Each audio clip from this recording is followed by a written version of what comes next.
హిందువులకున్న ఒకే ఒక్క దేశం భారతదేశం. హిందువులకు ఇంకొక దేశం లేదు.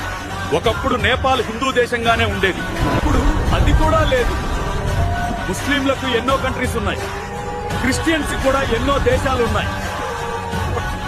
హిందువులకు ప్రపంచ వ్యాప్తంగా ఏదైనా ఆపద జరిగితే, అనుకోనిది జరిగితే, ఆ దేశాల నుంచి వెళ్లగొట్టబడితే వాళ్లందరినీ ఆదుకునేది నా భారతదేశం మాత్రమే.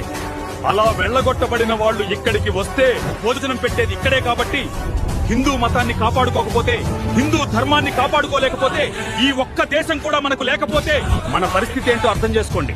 850 సంవత్సరములు ముస్లింస్ పరిపాలించిన, 200 సంవత్సరంలో క్రిస్టియన్స్ పరిపాలించిన, హిందువుల దేవాలయాలపైన దండెత్తిన, సంస్కృతి మీద, సంప్రదాయాల మీద దండెత్తిన మత మార్పిడి జరిగిన హిందూ దేశము నిలబడగలిగింది కదా. హిందూ దేవుళ్లున్నారు కదా. భారతదేశాన్ని కాపాడుకోవడం చాలా చాలా అవసరం.